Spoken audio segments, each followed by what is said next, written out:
Okay.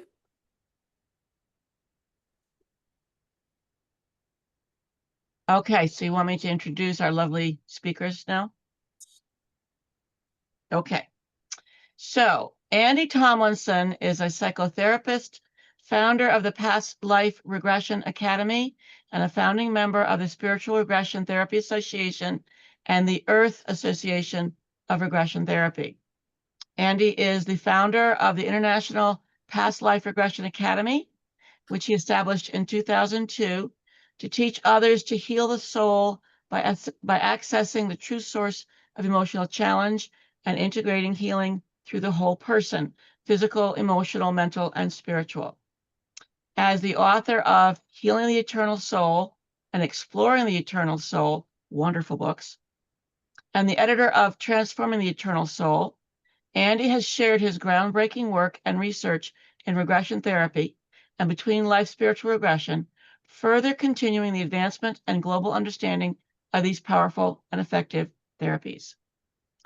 Reena, I'm going to try to pronounce your name. Forgive me, because I'm not going to do it right. Reena Kumarasingham. Well done, yay. Okay, all right. Has been a regression therapist, between lives therapist, and trainer supervisor for the Past Life Regression Academy since 2014, where she has spearheaded the pioneering of the New Consciousness retreats. About this latest book, she writes, "We are moving into the new consciousness. We are going through a time of great change.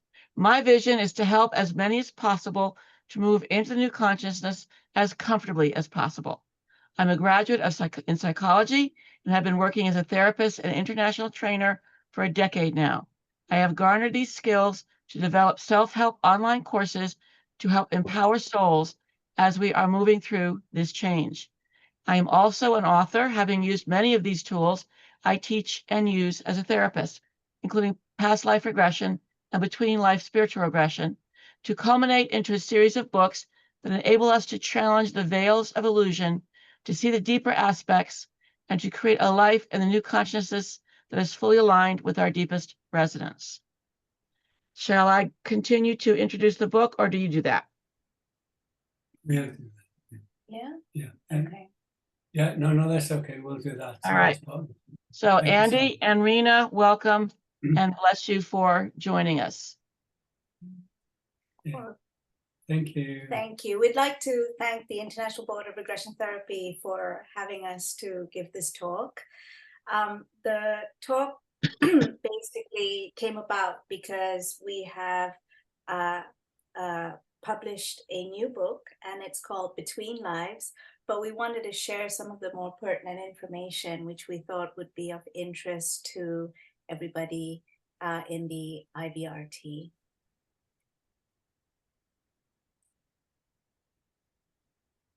So one of the big questions we asked in our book is, what is consciousness?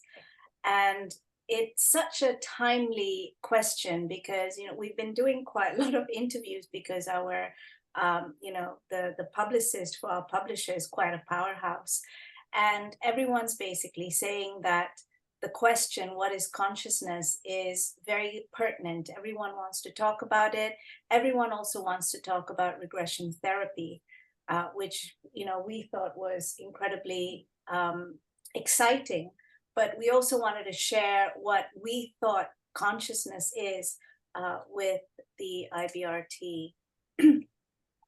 So we've got two different views of consciousness. We've got the materialist view, and then we've got the more metaphysical, parapsychological view. And these two views, unfortunately, don't, they sort of clash a little bit, because the materialist views state that consciousness is just located within the brain cells, it's within our neuropsychology, but then it does beg a lot of different questions. Does consciousness really live in our brains, or is it around us? And if it is around us, does it survive death and reincarnate? And so if it does survive death and reincarnate, then what does that say about the evolution of consciousness? and our book looks at this quite deeply, and Andy will go into some of the research that we have used to put forward a really strong case that consciousness actually is separate from the brain. It is separate from our physical body. And not only that, it survives the physical body after the physical body is demised. So what I really like about David Sharma's quote here is that very, very few people actually know much about consciousness. If you actually, there's a lot of evidence and a lot of research that has been done by parapsychologists to state that consciousness does exist outside the body. But the materialists have so far not come up with one conclusive piece of research that categorically states that consciousness just lives within the brain. And I just wanted to invite Andy to talk about his theory of Big Bang, because I think it's such an important and such a beautifully, beautifully phrased way of explaining our position. Well, I actually borrowed this from David Furlong, who I first heard about it.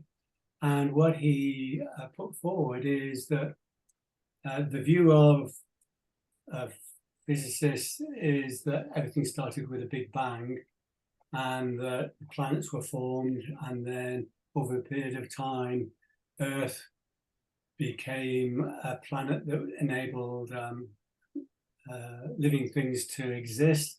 And eventually, over a period of time, humans came about. And then with humans, at some point, consciousness was created in the brain. So in other words, it goes from matter to consciousness. But what if consciousness existed before the Big Bang? Then if consciousness existed before the Big Bang, it's been part of everything that's happened all the way through. And in fact, consciousness is in everything. And it's not only in our brains, but it's outside our brains as well. So a lot of our research seems to be supporting this idea that consciousness existed before matter.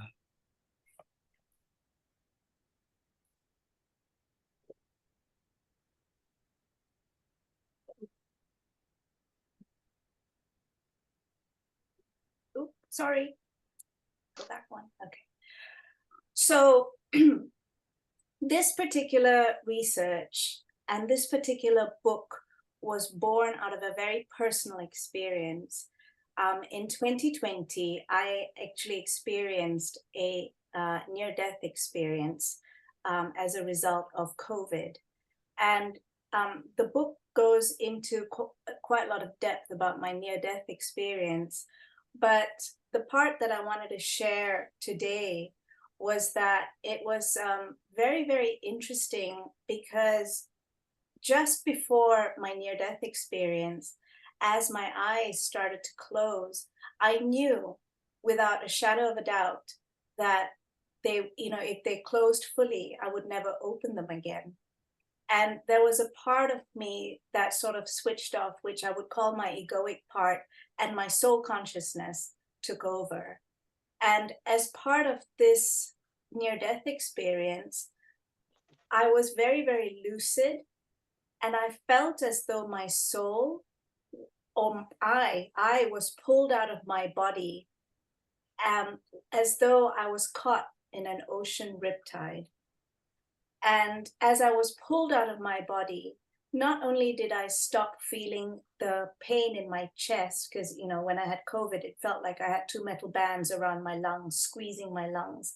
So not only did that pain end, but also I dropped quite a lot of the things that were holding my egoic consciousness to me. So for example, all my ambitions, all my fears, all my anxieties, things that I thought really mattered in the real world or in the living world suddenly didn't matter anymore. And when I was pulled out of my body, I could, I was so lucid, and I felt, as a result of dropping all these attachments, a sense of peace and a freedom that I had never felt before. And, it was just, for me, it was the most beautiful experience. And there was only one thing holding me back, my unfinished business, my one piece of unfinished business. And that was Andy, because when I had COVID, it was very early on. And, the narrative that was coming out at the time was COVID equals death. Everyone dies when you have COVID. You have to go to the hospital. You have to be isolated. You have to be induced in a coma. And nothing of that attracted me. And I said to Andy, is it okay if I still stay at home and, whatever happens at home happens? And Andy was very sweet and very kind. And he actually said yes, and he was my primary caregiver, which took a huge toll on him. So as I was moving out and as the being sort of approached me, the one thing that was holding me back was the thought of Andy coming down the next morning and seeing my lifeless body in bed. And I couldn't bear that. I just couldn't, because I just didn't, I guess, the shock, perhaps the guilt, the blame. I just didn't want Andy to go through that. So when the beings invited me to go further on into this expansive place of peace and freedom, I actually asked the beings if I could have 10 minutes to write a note for Andy, because I just wanted Andy to know that this wasn't his fault. It was just my time. I loved him. He had done everything he possibly could. But, the beings basically said it was, come with us or go back into your body, because, and so, it was a very, very difficult choice, because it was so tempting to move forward, but I chose to come back into my body. And at that point, it took me about 2 months to get over COVID. And then it took me about 3 months after that to fully process and integrate and realize that I actually nearly died, which for me was a huge turning point in my life. And as I was processing my near-death experience, I told Andy that, I felt that a lot of a lot of what had happened to me with my near-death experience was very similar to the between lives experience, at the beginning stages of the between lives experience. And I was curious to know if this was a universal experience, or whether it was just unique to me, because I taught the between lives for the Past Life Regression Academy, and I knew the process so well. I just wondered if, something was happening where I was filtering the experience through my between lives lenses.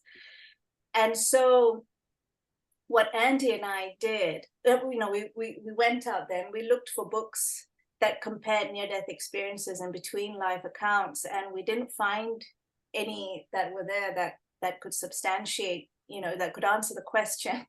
So what we did is, as part of the Past Life Regression Academy, over 25 or 30 years that Andy's run it, we have about 500 to 600 cases already. The data was already available with 500 to 600 cases, because Andy ensures that a certain standard is met, and he's got a certain template which he'll go through in a while. And so for us, that was just ready-made data of accounts of people who have experienced between lives all over the world over a long period of time. And then what we did was we looked at some near-death experience accounts, and we went to experts like Dr. Pim van Lommel, who is a cardiologist in the Netherlands.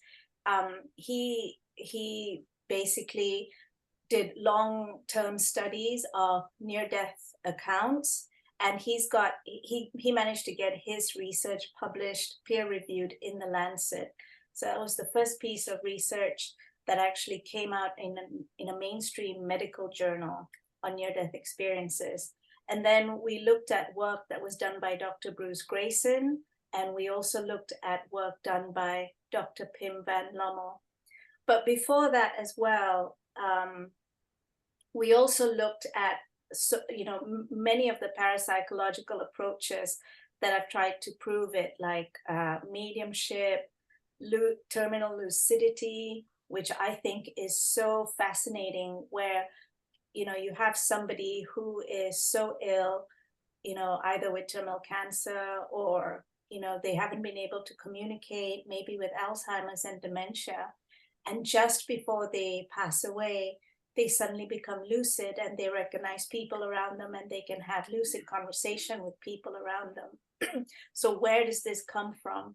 Is it from the brain, or is it from consciousness? Maybe something clicks, and that part of the person, that part of the total consciousness wakes up and starts communicating with people. Then we also talk about shared death experiences. This is when someone is dying and people around them have a similar, they can sense or see what is happening with that person's dying experience. Then we have a really fascinating story in the book about someone who was blind for, since birth, went into coma, had a near-death experience, came out of his body, for the first time in his current life, could see what was happening around him. When he came back into his body, he just communicated what he could visually see whilst he was above the body. So again, it's really interesting how people can perceive and things that and sense things that are happening when, whilst in the body, just the neurophysiology doesn't support it.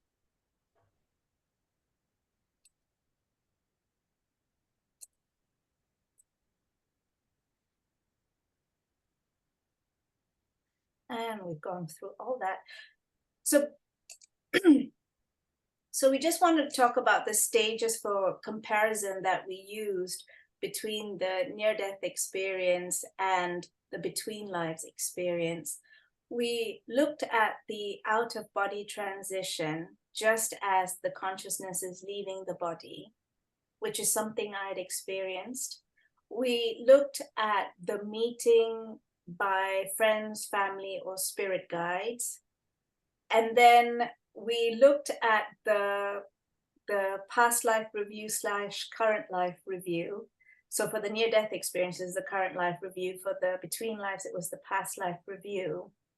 And then we also looked at varied perception of surroundings, and maybe even an initial rest or the healing phase of the between lives. Because had we gone any further with the between lives, that would have been a full death experience. It wouldn't have been a near-death experience, because that is the part where, for the near-death experiences, the consciousness comes back into the body. So we wanted to just look at, shared stages, and then we didn't go past it for the between lives.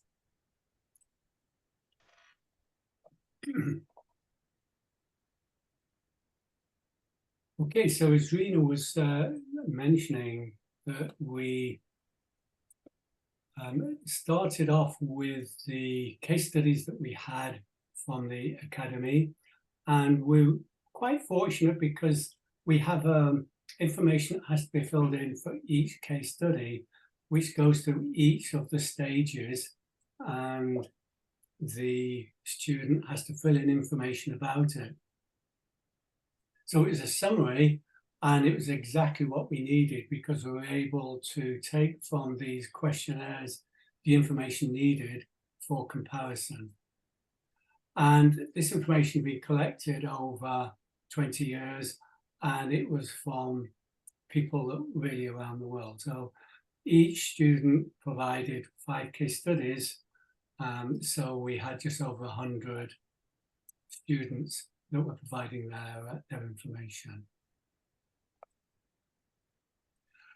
And the pioneers that Reena was talking about, the near-death experience pioneers, had questionnaires as well. With their questionnaires, they were quite detailed, but there was differences. There was no standard approach for what questions to ask. So each of them tended to adopt a different set of questions. But it made it, we had to just do a little bit of work to find out a set of questions that were going to be common for the ones that we used for the approach in the research. And as Reena said, we could only do the early stages of the between life regression, going from the death up to the past life review.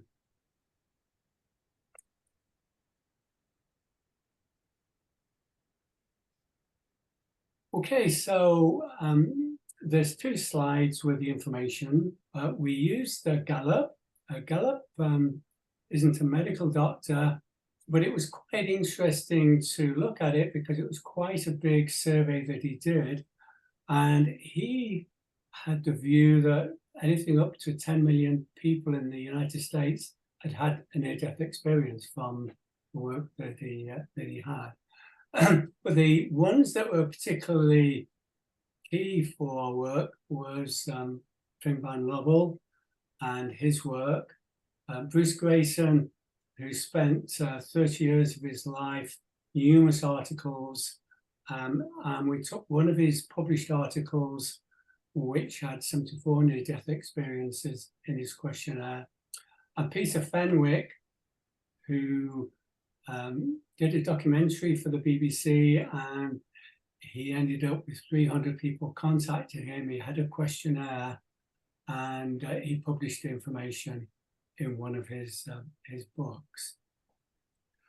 So I think the first thing to just be aware of is that where there's some blanks, as in here, as in being aware of being dead, that's simply because the relevant people didn't ask that question.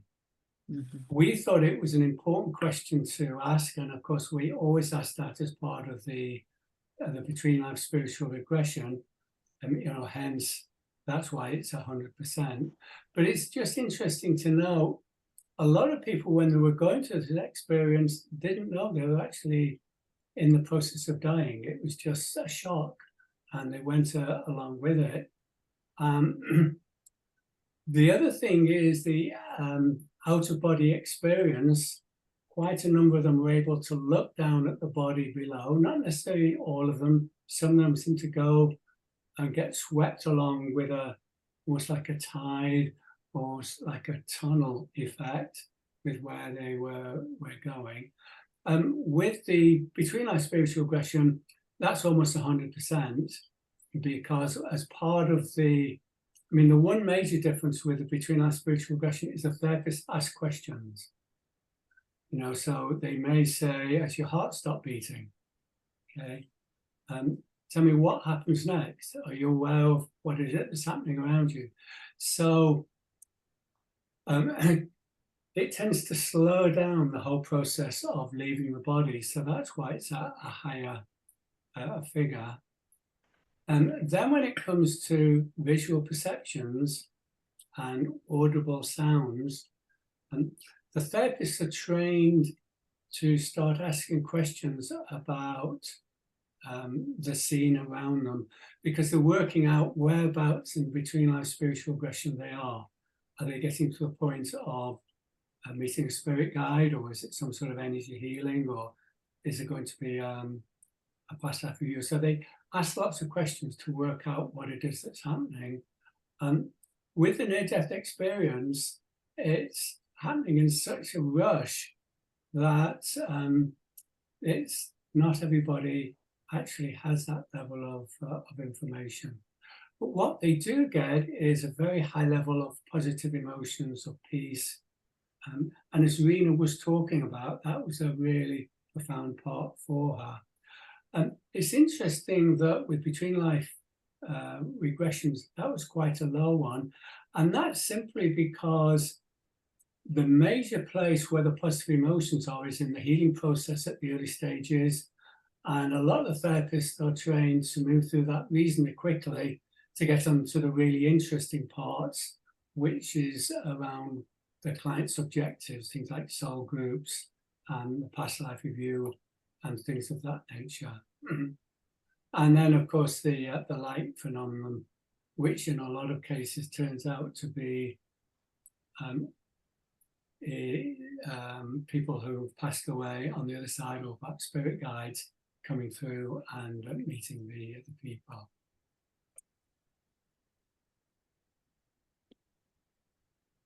So again, the important point here is that all, well, certainly a significant proportion of people were all experiencing the different aspects that went with these 5 stages that Reena talked about. One thing that I would like to pick out in particular, because it's always a really important part, and that is the life review. With a near-death experience, obviously this is the current life review. With between our spiritual regression, because it will have started from a past life, it's a past life review. So normally most clients have a past life review.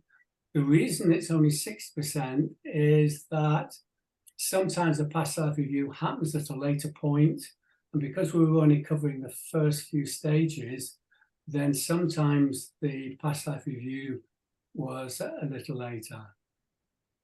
In terms of the near-death experience, some of the people weren't getting a current life review simply because it may have interfered with the life plan. If they were in the middle of going through some life issue, then the spirits of light are often very reluctant to give information about the life review other than things that will give them inspiration to help them through the difficult times.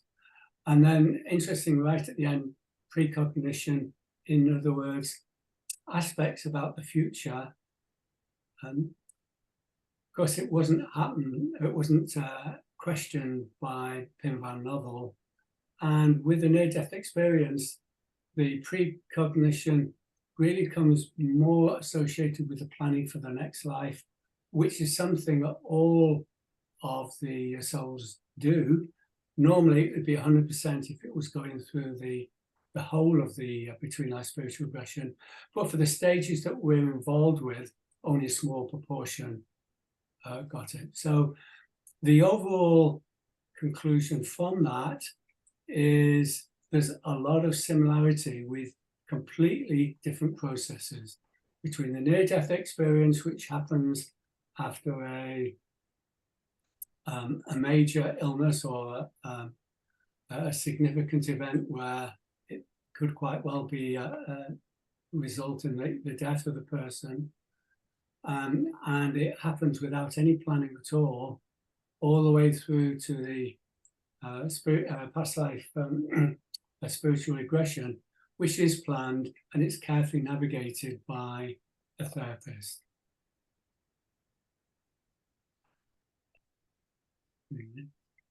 Oh, okay.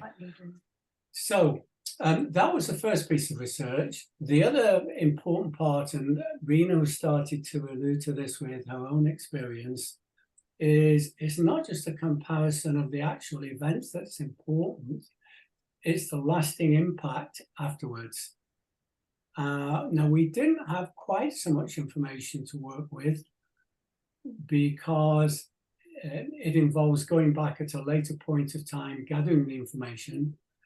But we had 15 case studies that we were able to use with Between Life Spiritual Regression. And we were able to work with, I think it was Bruce Grayson and Pim van Novel, both of them that did longitudinal studies where they went back 2, 3 or 5 years later to look at the changes. So it's a slightly smaller study, but nevertheless it's got some quite interesting facets. So this is something that is applicable to people that have had a near-death experience or a between-life spiritual regression. No longer having the fear of death, which is very, very significant, because a lot of people in the materialistic world, if you ask them their number one fear, it's what's going to happen when they die. They tend to put it to one side, hope it, they don't bother thinking about it, it'll go away. But it nevertheless is something very significant. And they're able to see a spiritual perspective to improve difficult relationships. This is such an important part of past life therapy, regression therapy, where people are able, often when they get stuck in their current life, and they're able to see a different perspective. Often they can find understanding, forgiveness, perhaps to find why perpetrators were the way that they are. The spiritual perspective is totally different than the earth perspective. I mean, just in simple things like the death, in the human perspective of death is that it's a very sad time. Whereas the spiritual perspective is it's a time of rejoicing, because one of the souls is coming home and the soul group are excited and want to meet them, and there's talks of parties and celebrations and things of that nature. Or birth, and in birth we see birth as an exciting time, whereas in the spirit realms their perspective is that this soul's going to go down and do a very difficult life, so it's almost like farewells and wish you well on your difficult journey. If they've planned to climb the equivalent of Everest in terms of some sort of emotional or relationship challenge, then their soul group colleagues will be wishing them well on their journey. But not that there's sadness, but it's like it's the opposite of the rejoicing that we get on earth. So the spiritual perspective is different, and people will see a different way of looking at their colleagues. And often this helps without necessarily having therapy as such. They can start to understand why people are there, why are perpetrators there. There's some sort of life lesson that they're learning. So it helps them work through difficult situations. A much more positive attitude about the future, simply because they have an understanding of what it's going to be like. And Reena was talking about how when she went through when she came back from her near-death experience in particular, she was able to focus much more on the things that really excited her and let go of things that she was being drawn into before, which weren't things that she really wanted to put her time and effort to. So it was a very positive experience for her, and more understanding and love and the respect for life. And so this is a whole stack of very positive things that people have gone through with both the near-death experience and the between-life spiritual regression. And there is a difference, understanding the life purpose. This comes out much more with the between-life spiritual regression, much more so than the near-death experience. And then what we did was we did a very tiny qualitative study with people who have had both the near-death experience and the between-life experience, because we wanted to see if there was any difference, when the one person has had two experiences. And pardon me, in the time frame that we had, we only sort of spoke to 3 people, and one of them is myself. And what we found is that because the near-death experience happened at present time, it was mostly unplanned, the experience was more visceral, it was more present. Whereas with the between lives experience, people plan it, they get an urge to do it, they contact a therapist, and there is excitement for some people when they come for a between lives therapist. But even though they're going into a memory, they know that they're going into a memory, so that there is a slight bit of disassociation with the experience. So while the experience is life-changing, it's not as profound and it's not as visceral as the near-death experience.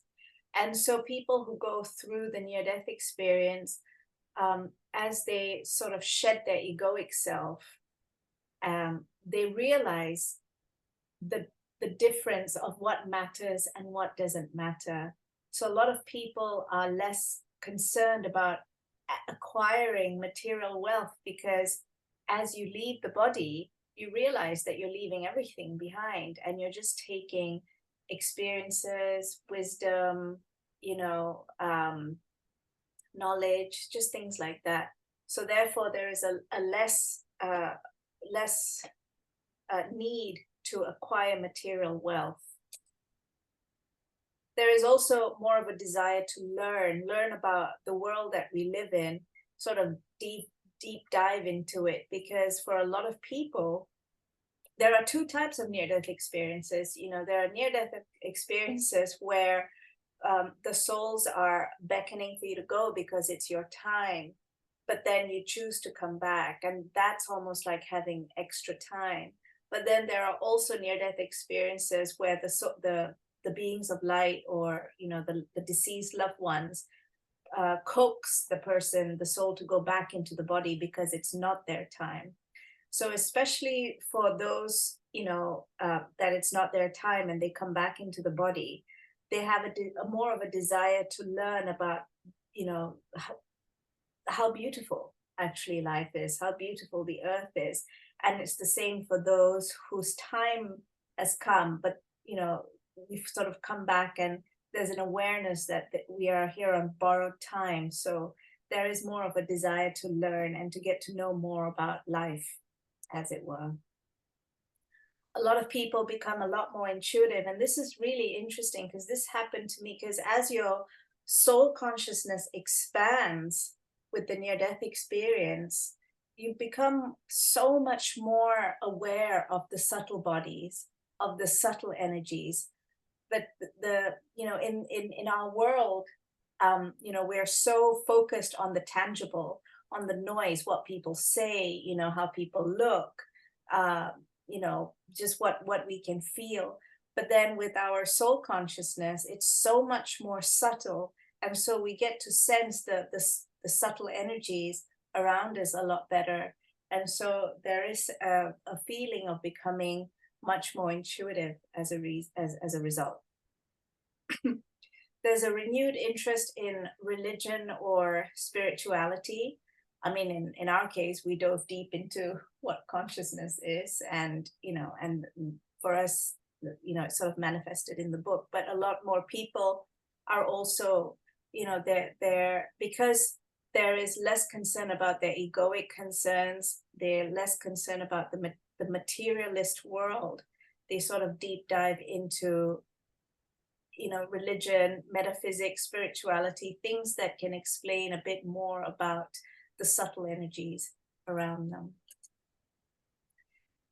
There are people who are less suicidal. 10%, not all near-death experiences are positive.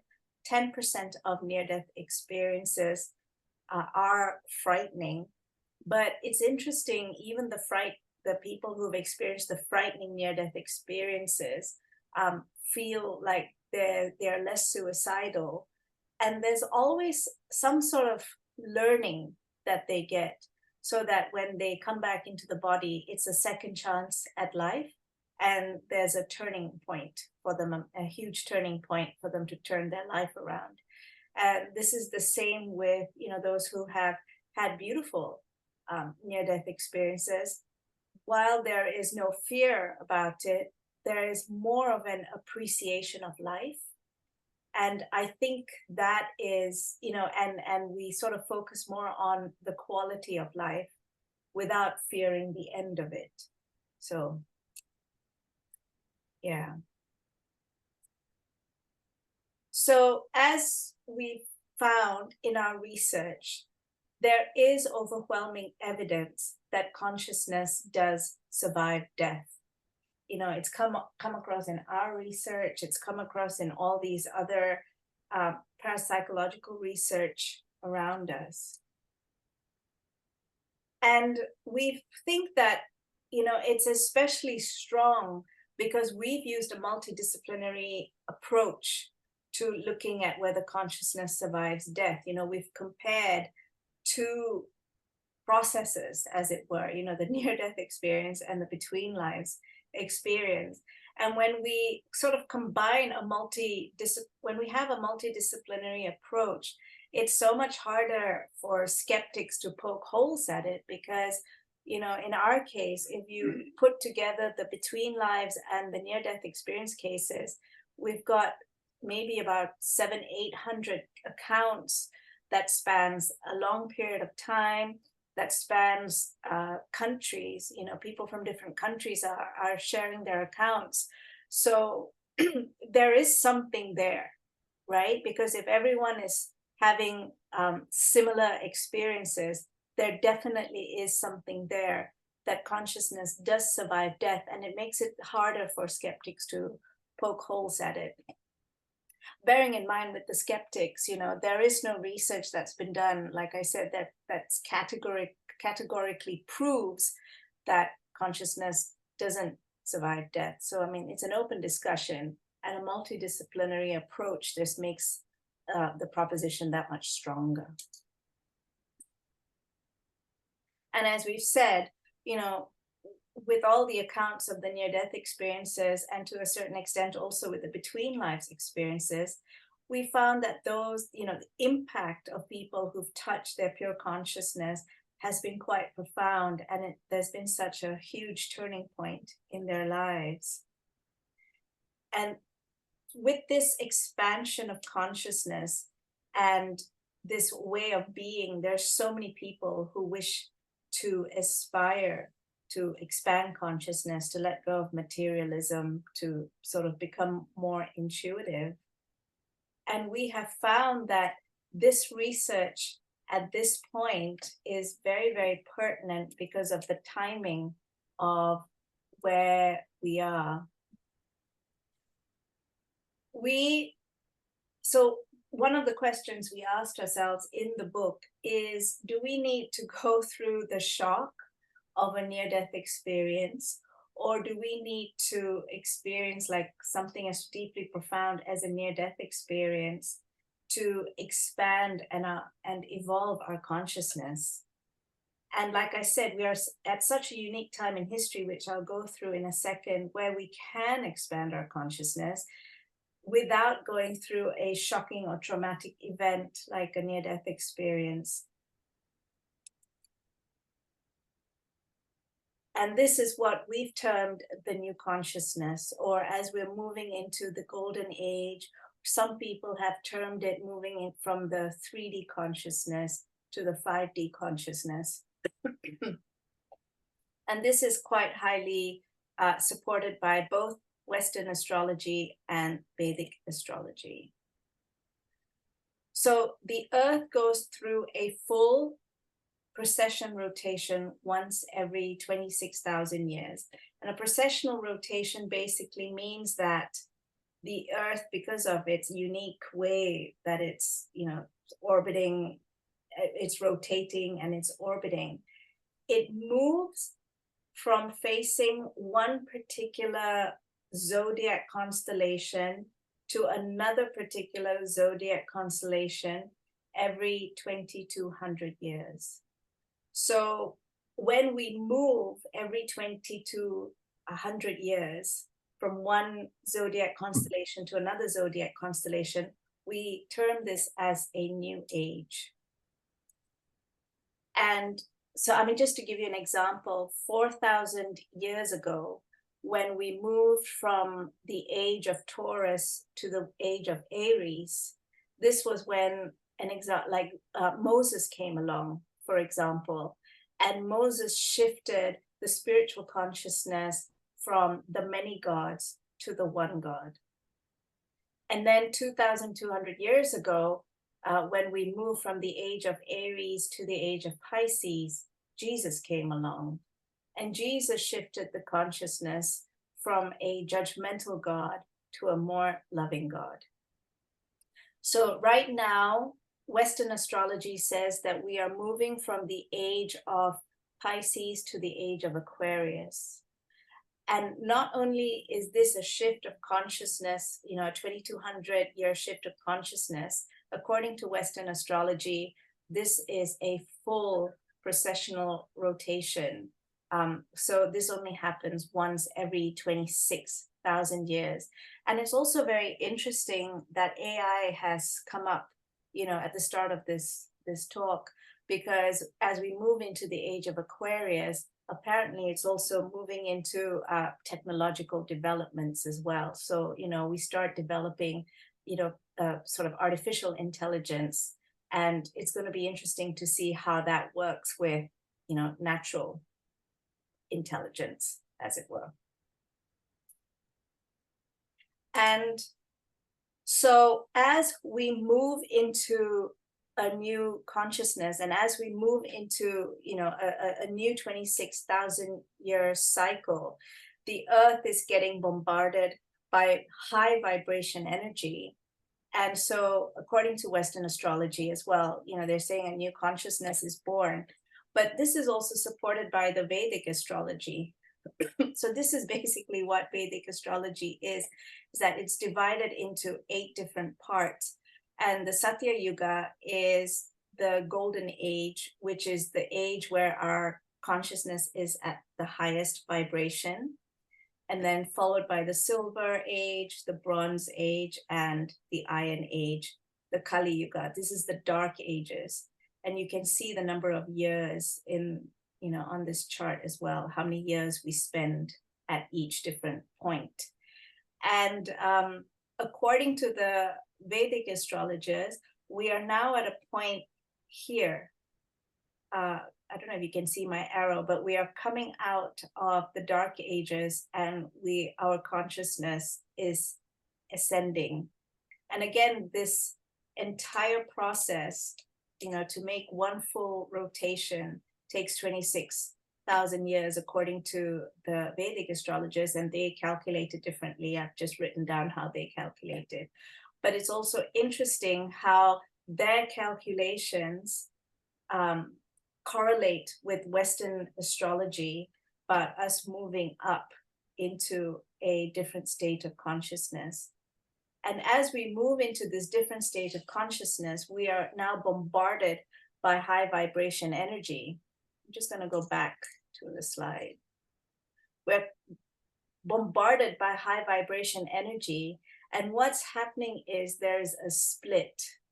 There is a split from the earth is splitting from the old consciousness, and it's sort of moving into a higher frequency state, into what's known as the new consciousness, or the golden age, or the 5D consciousness. But as we are being bombarded by high vibration energy as well, everything is being agitated. Because if we look at quantum physics, the most simple explanation for string theory is that when they broke matter up into the smallest, tiniest particle, thus far, it is energy that's moving so quickly, it looks like string.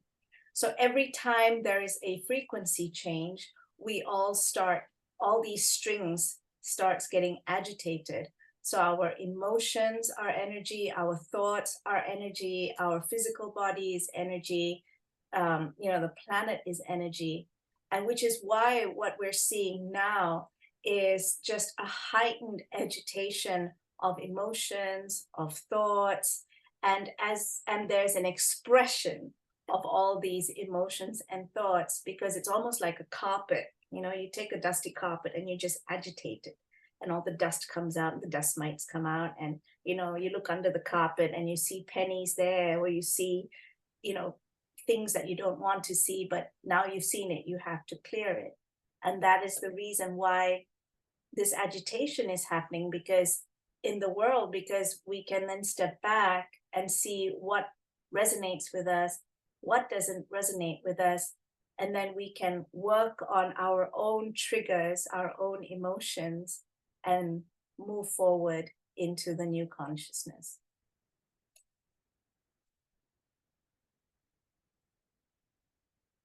So I'm just going to pass this to Andy now. So it's not as if one consciousness totally finishes and then tomorrow the new consciousness starts. There's like an overlap, and they're coexisting, the old consciousness and the new consciousness. So we have a choice of either staying in the old consciousness, and we know from all the chaos and the extreme polarity that's happening is not particularly pleasant, or we can start to expand our consciousness and allow ourselves to start creating around us a new consciousness. I'll just start off with a little story. That's probably a way of illustrating. When I was in corporate, one of my colleagues said, "Oh, Andy, would you like to join the caving club?" And I thought, "Oh, that sounds quite interesting. I've never done caving before." He said, "Well, but to be a member of the caving club, you have to go through something called a sump." I said, "Oh, what's a sump?" He said, "Well, you get right to the very bottom of the cave, and it's a flooded area. You have to hold your breath, dive under the water, go through a little hole in the rock, and then pop out on the other side." And he went on describing this in great detail, and I got quite frightened at the thought of doing that. And I thought, well, I'll join, I'll perhaps try it. And he was with me on the trip we were going, and every time we stopped, he would talk to me about the sump and what it was like. Anyway, when we eventually got there, I thought, well, I'll go for it, and closed took a deep breath, submerged myself in very cold water, and there was a rope, as it turned out, that took me under the water and then out to the other side. And then as I was just waiting for everybody else to come through, I said, "Oh, where's Ravi?" This was the one who told me about it. And they said, "Oh, Ravi never comes through. You know, he's too frightened." And what had been happening is Ravi had been projecting all of his fear on me, and I was picking it up. And this is what's happening in the old consciousness at the moment. There's a lot of fear being projected out by the mainstream media, with the social media, perhaps with friends, perhaps in other things we read about. And it's so easy to absorb this fear, and it's not helpful.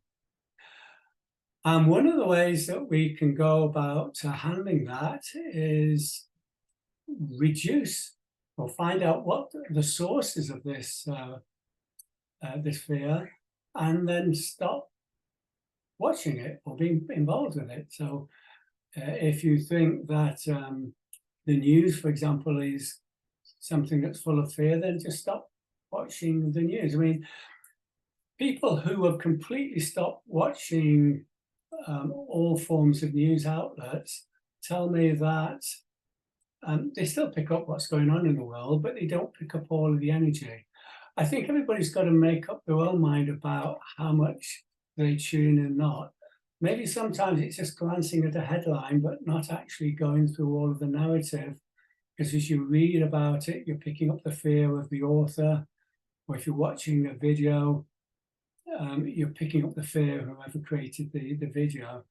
So there's something about starting to detach from this polarity. And one of the ways is just moving out of the energy that's so easy to absorb and just spending time in nature.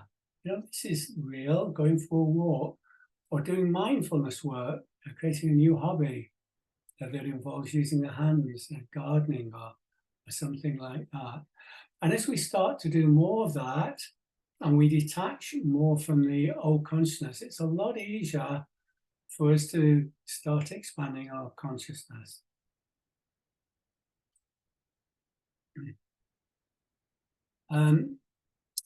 The next tip is listen to your body. Your body is a messenger, and there's a lot of things that are affecting the body health-wise, all the way through from the sorts of foods we eat, ultra-processed food, for example, very toxic to the body, high levels of sugar, which creates a breeding ground for cancer and diabetes. The way that we eat the food, when we're consuming food all the time, and the body never really has chance to switch off into a mode of repairing itself. And there's something called intermittent fasting, where people just eat for an 8-hour window or perhaps even a 6-hour window, eat the normal food, but just eat it through an hour window, and then the rest of the time just drink water. And that allows the body to switch from a mode of processing food into a process of repairing itself. And so people can even take longer fasts, and it helps detox toxins that are being built up over a period of time. So there's very holistic ways of going about and doing it. But in other words, listen to your body. If you have food and it doesn't seem to sit on your stomach well, it's a messenger that's probably not the right sort of food. There was a time when I started to get eczema, and I worked out with a pendulum what foods were creating it. So I stopped eating those foods and the eczema went away. So in other words, I was listening to my body. The body had a message for me, and it's important that you listen to it, because we need to have our bodies in a pure state to enable these higher vibrations to come through. Otherwise, they're just amplifying the illness and disease seeds that are inside us. We really need to flush those sort of things out. And lastly, this is a process of ongoing clearance of emotional issues. I'm sure all of you have been working with emotional issues as part of your training to be therapists in whatever path you have. But as these new vibrations come through, things that may have been minor emotional issues in the past, all of a sudden are starting to become big things. And it doesn't necessarily involve going in to have therapy with a colleague. It could be a case of just recognizing it, acknowledging it, and by intent letting it go. But in other words, be aware of emotions that come through. And it's okay to feel emotions. You know, that's what we're in bodies for. But it's when emotions start to control us and become a life of their own, then it starts becoming quite unhealthy. So 3 tips for moving to the new consciousness.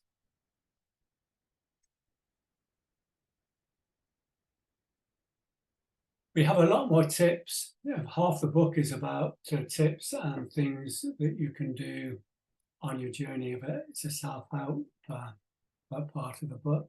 There's a lot more about the expanding consciousness and information about interesting case studies about consciousness being outside the body. Some of them we've talked about apart from near-death experience and past life work. There's terminal lucidity and shared death experience, fascinating areas. And some of the medical pioneers have done some amazing work in publishing it, and we share some of those case studies. This idea of having a different vibrational state, we certainly wouldn't want you, and we wouldn't advise you to go off and have a near-death experience deliberately. And of course, you can go through and have a between-life spiritual regression, but we're particularly interested in maintaining that expanded consciousness. And it's more than just having the experience, it's about shifting the things that are getting in the way that will enable us to stay in that high vibrational state the whole time. We have a retreat where everybody's vibrations are lifted to the new consciousness state. And for a week, they're able to experience and integrate these energies into the body. And it's quite useful because it lets us know the amazing things that we can achieve in this high vibrational state. And it's much more profound to experience it than to read about it. I'd leave you with a little metaphor which really describes the difference between the old consciousness and the new consciousness, and the journey from one to the other. And it's almost like a valley with a lot of heavy industry in there, churning out smoke, people living in very packed conditions, breathing in, coughing and spluttering in this valley. And alongside the valley is a mountain, and right on the top of the mountain is pure, clean air. And that's like the new consciousness. And people are able to move to the top of that mountain and know how wonderful it can be in a different vibrational state. It's very inspirational. But to move from the valley to the mountain is something everybody has to do. They've all got their own journey, and it's almost like there's fog in between. And we have to navigate our way through this fog. And there's tools that are useful, and these are some of the tools that we have within the book. We just shared one or two tips for you. But it is something that it's a soul choice, and it's not about being right or wrong. If souls want to remain in the old consciousness, in the valley and the smoke and the spluttering, it's going to get worse, but it's just a different experience from those souls that choose they want to have something different, and they move to the new consciousness.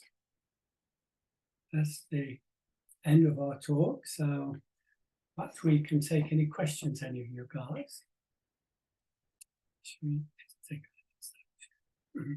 Shall we stop sharing? Yeah. Okay. Right.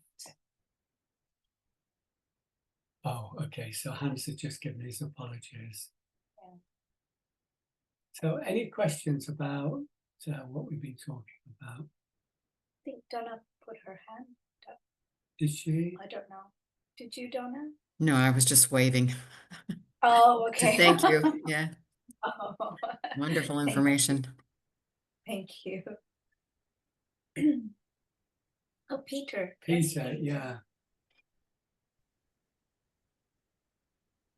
That's it, yeah.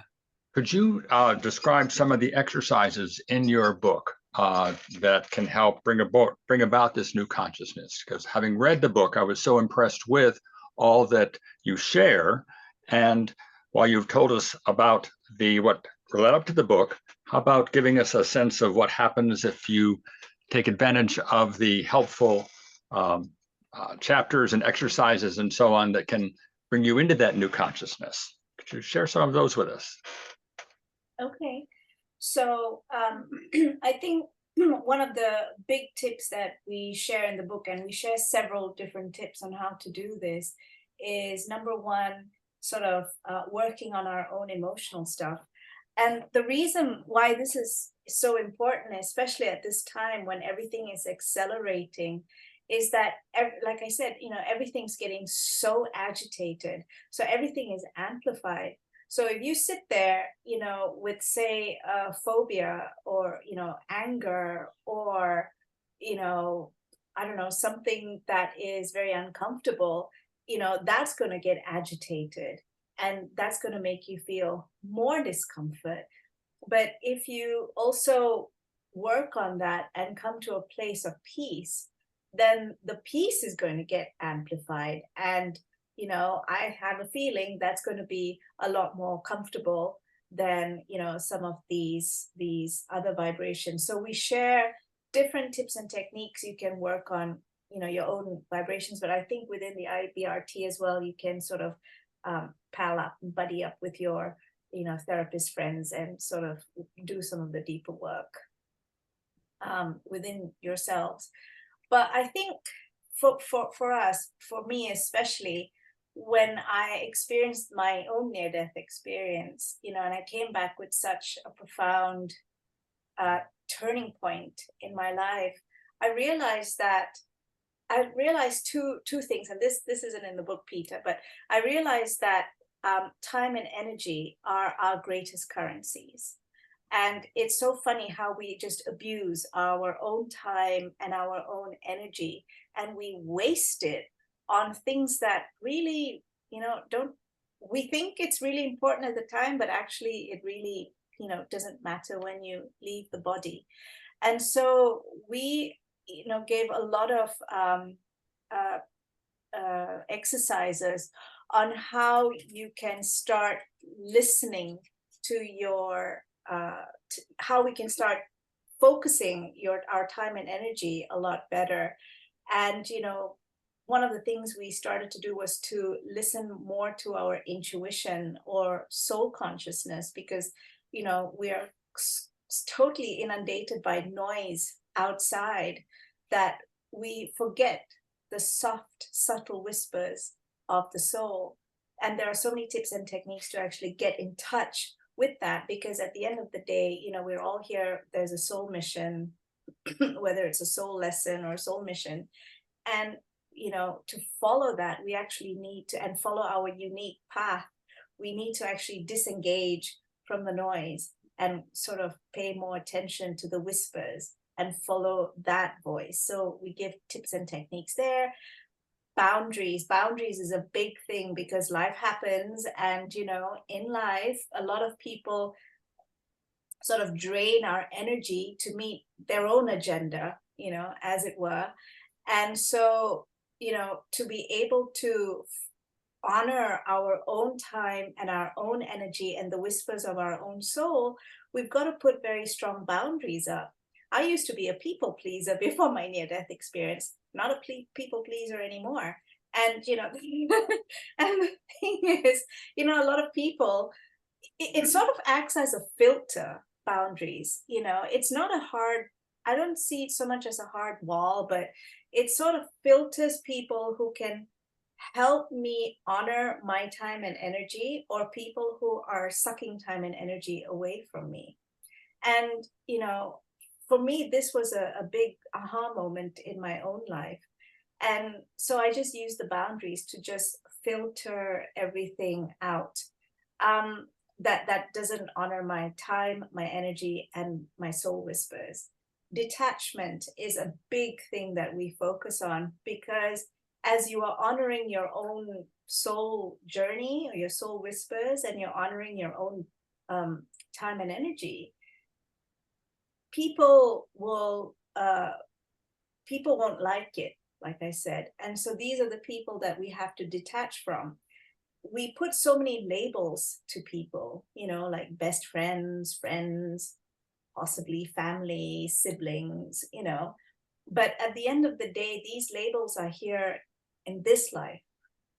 When you actually have, like when I had my near-death experience, for example, nobody knew, not even Andy knew. And I was thinking to myself as I was getting pulled by this riptide, I'm like, oh, this big thing is happening, and nobody knows, nobody's part of that journey. And when I came back into my body, I also realized that very small number of people would be affected by my passing. Not very many people at all. And then I thought, well, why am I twisting myself into a pretzel, trying to please all these people? that's this, it was, to me, there was just no point in it. So, detaching from people, detaching from things that are agitating you, aggravating you, and this could be jobs, relationships, social situations. So we give, and it's hard. It is so hard to detach, and that's why we give a lot of tips on how we can detach easily. And then you've got we've got so many tips and techniques. I'm just pulling them out of the. I was just going to just change it slightly. How many of you have had a near-death experience? Can you just put your hands up? Okay, there's one. How many of you had a between-life spiritual regression experience? Okay, so there's a few more of you who have had that. Well, can you think to remember when you were having that experience and you were in the spiritual state of how it was completely different than in your day-to-day life? Because that's an expanded consciousness state. And there's a lot of similarities to the near-death experience, expanded consciousness state. And then, of course, we come back into the human body, and come back into all the things going on into our life lesson, and so on. What we're looking for is to clear a lot of these things that are holding us back so we can stay in that state that we were in the between life spiritual regression in our day-to-day life. That is what it's about. And just think how marvelous it will be to have a life like that, how different it is from the life you have at the moment. It takes work and effort to get there, but the one thing I can assure you is every single one of you incarnated at this moment of time because your soul thinks you're ready to do that. It's up to you. As I said before, it's not right or wrong. But if you want to take that move, then do it. Our book can help you a little bit, but there'll be other things that can come along to help you as well, your colleagues. The universe will bring to you all the things you need once you make that commitment to go on that journey. And it's almost like you're coming out of the smoke in the valley, and you're navigating through the fog with all these things Reena's been talking about and other things as well. And then you can just get on there and have a completely different life. And meanwhile, lots of other people are still existing down in the valley, but it's like two forms of existence at the same time. Reena and I have created our own little energy bubble, and we're living in this top of the mountain in our little house. And maybe at some point there'll be other houses nearby, and we can network with them. But it's like you have to make a decision. That's what you want to do to start it all off. I'm just going to answer Carol Louise' question. What was the site you mentioned where the research is shared? It's actually in our book, Carol Louise. It's called Between Lives, just to show you the book so that we don't have to share screen again. So, yeah. Any other question? Yes, Virginia. Virginia.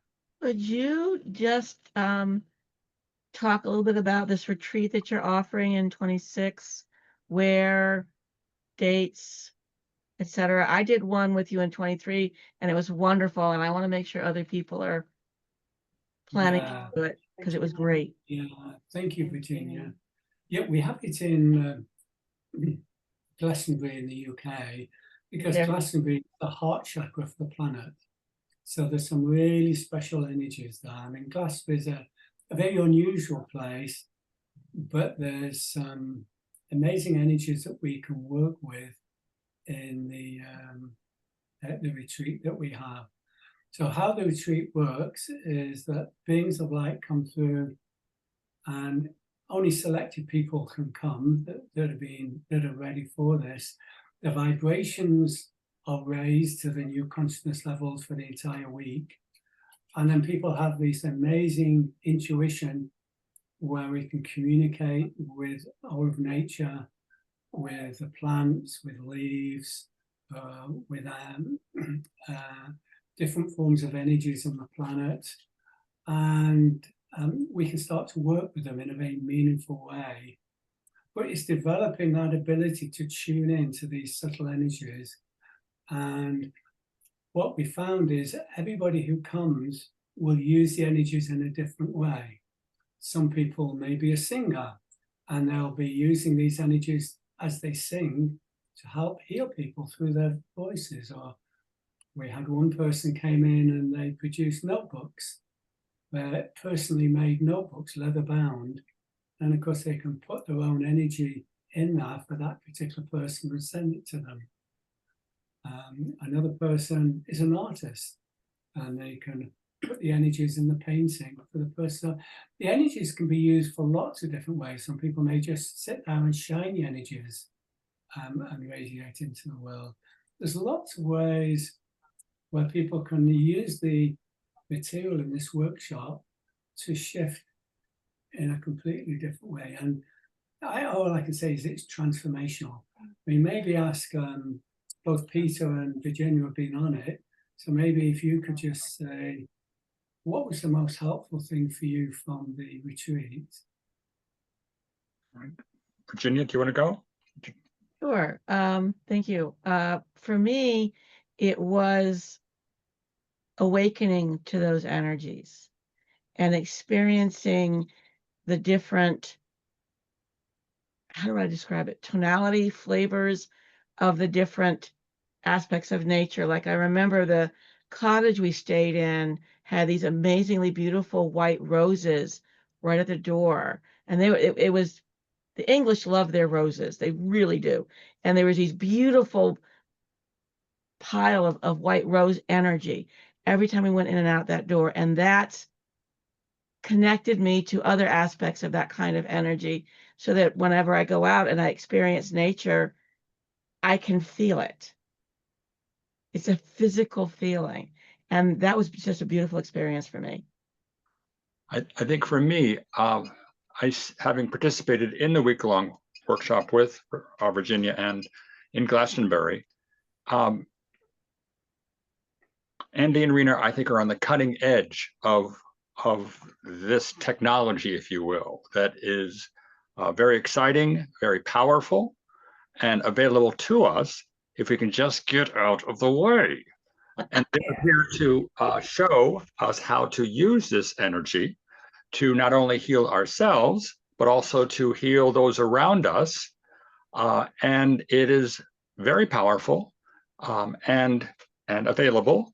And they have tapped into a teaching method that allows you to incorporate these techniques, these protocols, into your life and into helping those around you. So I invite all of you to take a look at the website.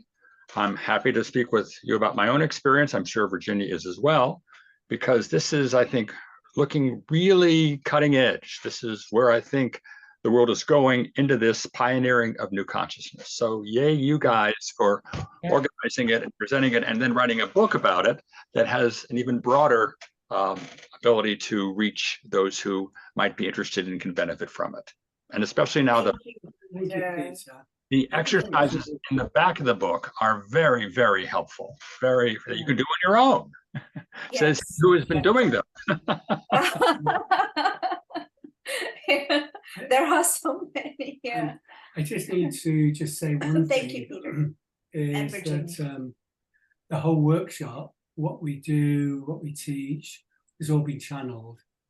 So everybody gets exactly what we've been given, and then we share our experiences of how we interpret it, but everybody gets exactly the same information. So we're just the facilitators of information that's come from an amazing group of light beings that are directing this big shift into the new consciousness, and they've given this material to us. So we're just delighted at the moment because we're the hosts and we can share this with you. I would love it to be all mine. What my ego says, it's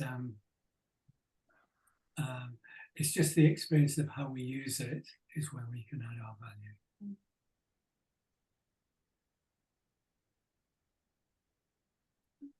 Okay. Oh, Holly's put her. Yes, hand up. well, Yeah, in definitely. gratitude to both of you and to our community, as we close, I'd like to offer a prayer, if I may.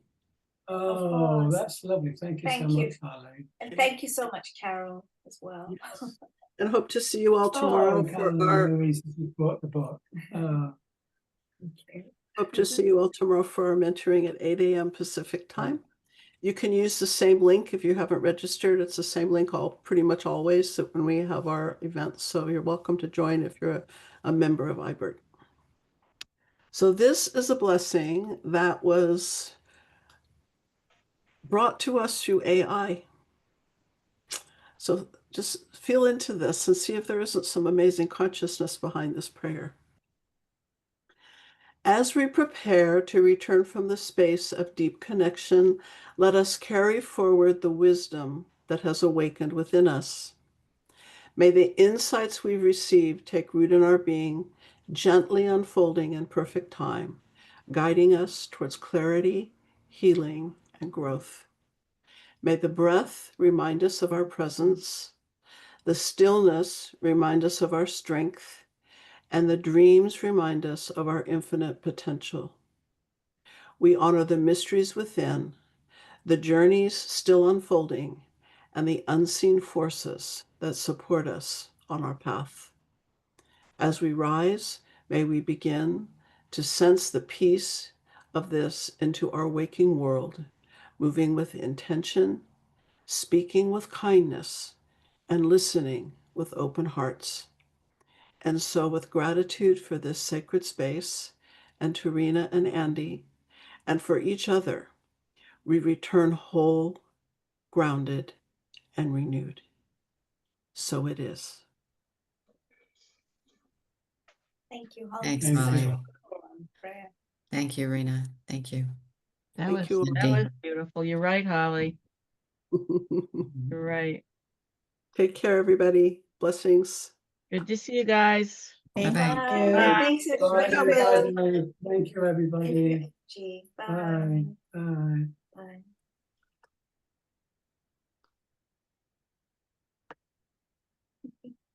Bye, Eliza's daughter. Bye, Eliza's daughter.